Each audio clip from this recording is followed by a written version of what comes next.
We're going to be talking about why success have to be so hard, right?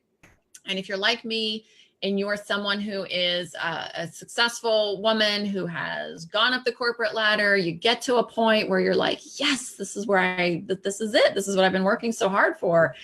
And there's all the external trappings, or sometimes we'll say like your resume makes it look like you've got all the success that everybody's been wanting or been telling you that's available to you, but somehow you're not able to enjoy it, right? You're exhausted.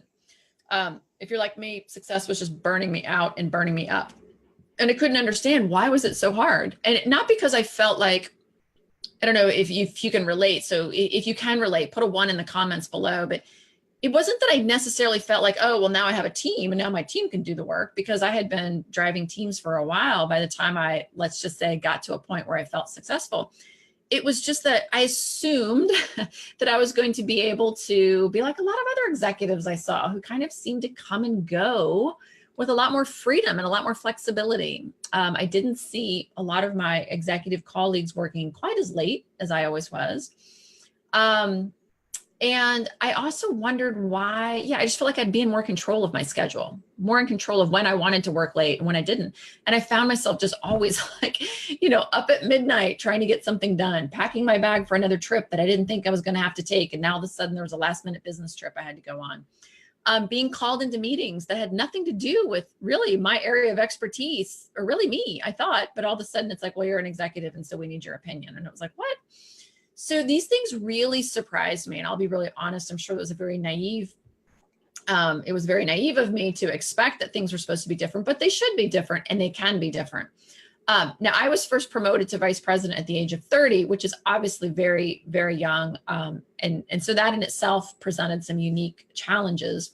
But what I want to talk about is what's happening over and over again. Is what we see is top performing women burning out, walking away from jobs where they have incredible impact, right? And where you're really making a difference, not only in the world, okay, but in your own life. And it's scary to do that. It's scary to step back and to think, wow, I am wired as someone who is capable of doing all this, but it is killing me.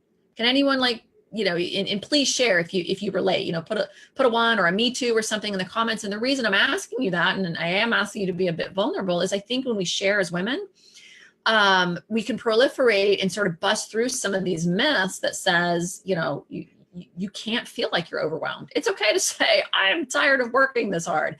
I am tired of feeling overwhelmed. I think I put in the comments when we were, talking about doing this topic, do you ever feel like you don't have time to feed your dog or pet your cat? I did for the longest time. I mean, my poor dog, he lived in a crate and finally had a dog sitter came that would I had someone who walked my dog for me. That's pathetic. I couldn't even pet my own dog because I was working so much. So where does this come from? Why is success so hard? And I want to talk to you guys about that because honestly, it's really not your fault. It is programming. Okay. And again, guys, if you're just tuning in, my name is Kate Byars. I'm founder of a company called Corporate Women Unleashed.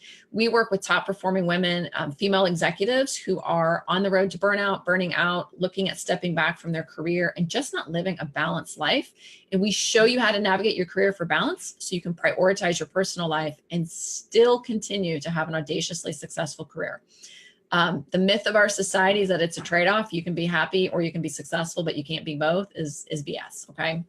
So, and what we're talking about today is why success seems so hard. Why is it that you work so hard to get to a certain point and then you want to enjoy it, but you can't because you're still now working and working and working to sort of stay at this place, if not continue to grow.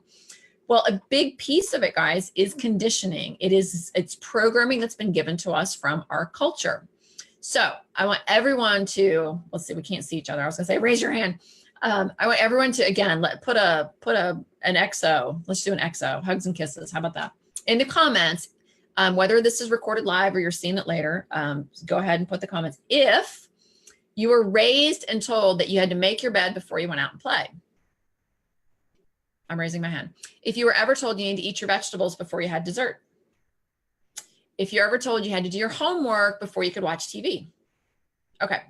So, we have grown up in a culture, very well intended, that says, look, if you want this thing, TV, you know, for my kids, it's like gaming. My kids are always like, when can I go game?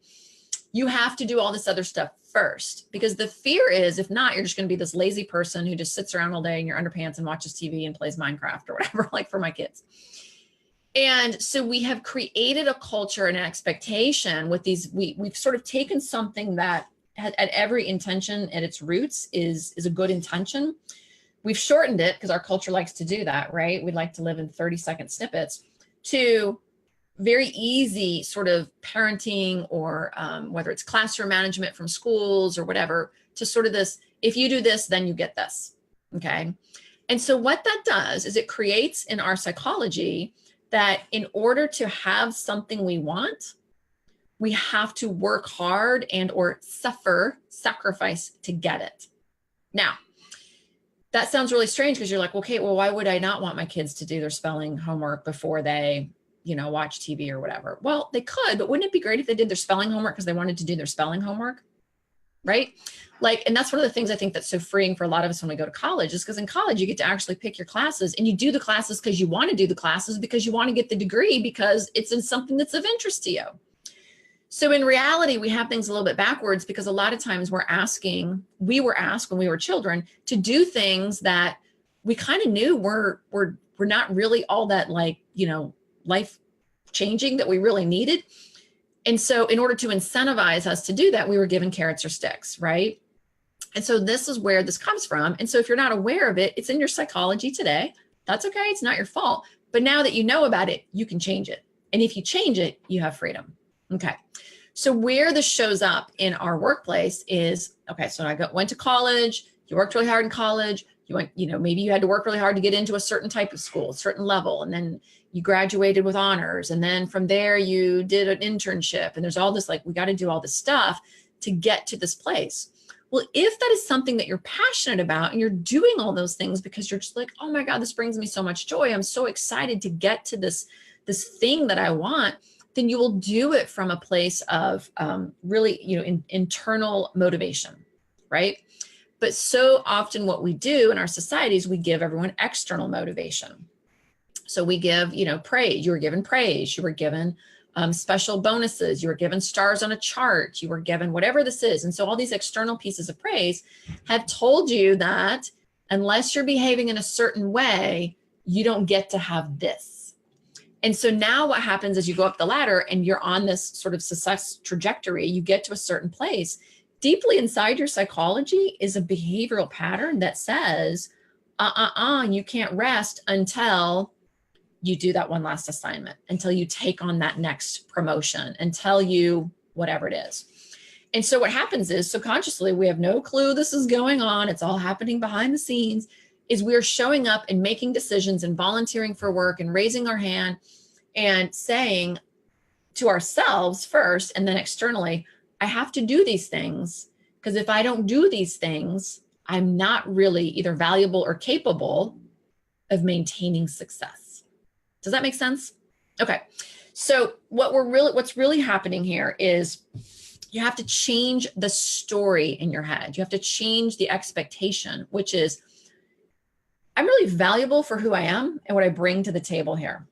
Okay. So just me walking in the room with all my talents, abilities, skills, which could be subject matter. It could also be what kind of communicator you are, what kind of leader you are, what kind of thinker you are, what kind of visionary you are, what kind of strategist you are, what kind of tactician you are. I mean, there's all these things that you, or combination of things that you may have. That's what really brings value. Okay. And when you understand that that's what drives the value, not how hard you work, and it is perfectly acceptable, and in fact, should be the norm for you to be enjoying the ride when you experience high levels of well-being, high levels of joy, high levels of freedom and flow. That is what is actually going to what's the word I want to say? Catalyst? That's not the right word. Sorry, I'm forgetting the word I wanted to use there, but like launch you into really the next level of where your career needs to be, which is, I am valuable for who I am in this room. I don't have to prove anything. I just have to be here and articulate what you are paying me to do. And it's a simple equation of changing off the value that I'm going to bring to drive results, which doesn't mean me working till midnight every night or making my team work till midnight and all this other stuff. We will do that on occasion when we need to. But what it really is you are valuable for being in the room. That's it. And you are deserving, 100,000% deserving of living the good life without having to do anything for it. I can't believe Kate just said that. I know it goes against our entire cultural norm. But here's the really funny thing. What do we all do at the grocery checkout stand? We sit there, come on, you know you do. And we look through, what is it, like Star Magazine or People or Us and all that crap. And you sit there and go like, look at this celebrity. She's just one of the lucky ones, right? Like they didn't have to work that hard and they make bajillions of dollars. Must be so nice. We all do it. We all do it. We look at these people and we think they're like special pink unicorns that are walking the earth, that are just the lucky ones. So there's no doubt there is some luck involved in some of that, right? But it's not really, that's not what it's about. So we're all saying, I want what she wants. I wish I had so-and-so's life. But what you're really saying is that there's lucky people out here who get to be lucky because they did nothing or they didn't do as much as I did to get their success. But that could never happen to me. We don't have to be lucky. You just have to own up to the fact that you do deserve a beautiful, amazing life of well-being. And in fact, that is what we should be. That is what we should be teaching everyone around us, which is, not to our kids. Hey, what are you going to do when you grow up? How are you going to be successful? How are you going to pay the bills? How are you going to make sure you're not living on my couch when you're 25 is what we're telling our kids, right? How do I know I'm going to be a good parent? Because if you are on my couch when you're 25, I must have screwed up and I can't have that on my face, right? So a lot of our parenting is about us, sadly. We never say to our kids, what are you going to do to have a beautiful life? What are you going to do to have balance and well-being? How are you going to be a multidimensional, interesting, intriguing person? What is that going to look like for you? We say, how are you going to work hard? What college are you going to go to? What kind of job are you going to get? And are you sure that's going to pay enough? Are you going to be happy doing that? That's not going to pay that much. Is that not the conversation we have? So guys, that was the conversation we had when we were kids. Okay. So put yourself back into your childhood.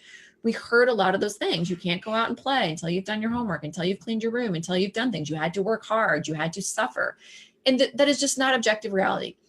Every single kid on the planet could go out and play all day long on a Saturday and come home and clean their room in 30 minutes between 5 and 6 o'clock. They may not want to, but they never wanted to because it's not valuable to them. That's the reason why, not because they're lazy and schlousy and they hate you and they're trying to manipulate their parents. Kids just don't care about a clean room for the most part. Some do, but most don't, right? And so until something is intrinsically important to us, we're not motivated to do it.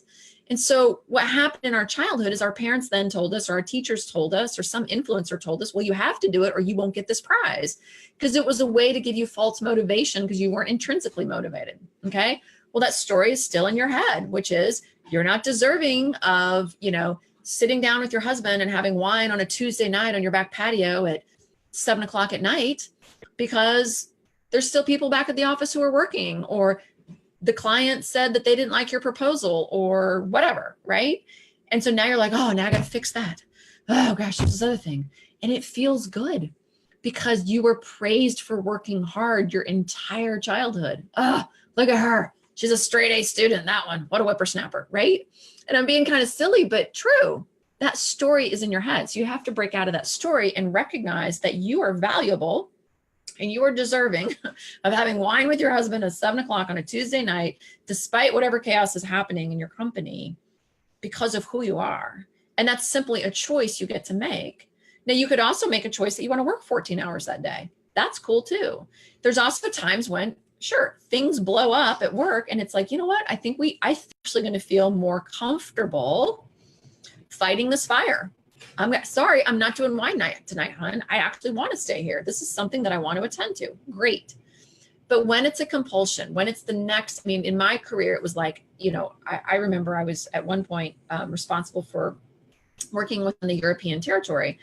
But we had like an Asia Pacific and an Americas territory too. And then, Asia Pacific would say like, oh, we've heard of your great work in Europe. Well, why don't you come to Asia and come to some of our meetings? And it was like, oh, okay, well, I better do that, because my mind was, well, that's the next opportunity. And you know, if I want to continue to be successful and deserve this success, I wasn't mentally saying that. I didn't realize my subconscious was saying that I better go to Asia. Well, now I had twice as many business trips to go to, right? That's ridiculous. I could have said, oh, you know, I'd love to come to Asia, but you know what? Let me go talk to my president and let him know that because I'm going to Asia, I won't be able to come over here. Or yes, I'll go to Asia, and yes, I'll go to Europe, but you know what? Now I'm going to whatever, take a week off and recuperate at home, or, you know, take a long weekend, or yeah, fly to Italy with my husband for 4 days and go have a party. You know, those sort of things never entered my mind because I thought I had to suffer. I thought I had to sacrifice, and I wore it well. I mean, it is a nice piece of armor, is it not? It feels good to be that person who is just, whew, you know what? I am there. I am there for my firm, you know? And what's driving this again is programming. That's all it is. Psychology, programming, it's all fear-based versus reality-based. And what's really interesting is we work with, you know, we work with executive clients, and when we work with these women and they start to see this, they're just like, oh my gosh, like this is truly amazing. I didn't realize, you know, we hear this over and over, like, I didn't realize how I was showing up at work and making it so much harder for myself. I didn't realize that it doesn't have to be this hard. And it's like, no, success doesn't have to be hard. You have all the control in the world. Once you start getting this subconscious story, you rip it apart and you start telling yourself a new story. You know, once that is no longer there and that underlying emotional fear has been investigated and uprooted, and that's what we do so well when we work with our clients, is we help you find it and we help you get that out of your way. Because and here's why. If we leave it there, if we leave that subconscious story there, what happens is we can put in all these different strategies for, you know, whatever, becoming a better leader, or putting up boundaries at work, and all these things that we talk about.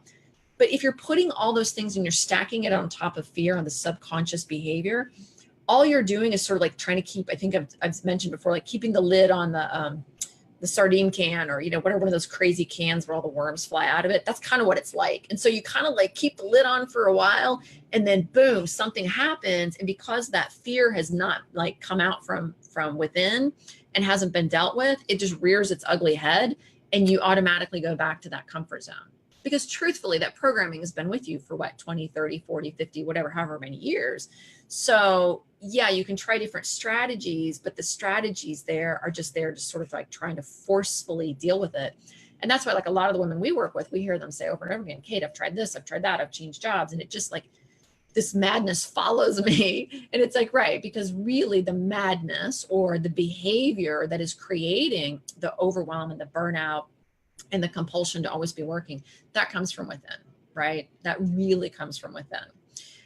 So I wanted to share that with you today because I think this programming piece is so critical for every woman to understand. And women tend to, everyone on the planet has some type of programming that is interrupting their ability to create freedom. But specifically with women, we tend to have a lot of that just because we have grown up in an era where we were, you know, we've all been told, like, you can now be equals. You can now do whatever you want. You can now be the president of IBM. And because of that, the path to get there and the influences in the program we had has taught us that we have to really struggle to get there. And don't be afraid to struggle, and don't be afraid of the hard work, and don't be afraid to do whatever it takes, no matter what the obstacles are, right? That is a programmed story that goes on in your head that then as you get to a point where you could have more control over your world and you could be impacting and influencing and working in another way, it's just foreign to you because the only way you know how to work is just work hard, work hard, work hard, work hard. Oh God, I'm so exhausted. Okay, now I give myself permission to rest. Okay, that was a day and a half off. Okay, work hard, work hard, work hard, work hard, work hard, you know, and we're just on this, that's why the hamster wheel is so insidious, right? So I hope you guys have found this super helpful. And I wanted to invite any woman who is in a leadership position, executive woman, high performer, super successful, you know who you are, and you are at the pinnacle, at the peak, and you are sitting on that precipice of saying, why is this not the good life? Why do I want to just go sit on an island and never have to think again? Do not allow yourself to burn out. Please, please, please, please.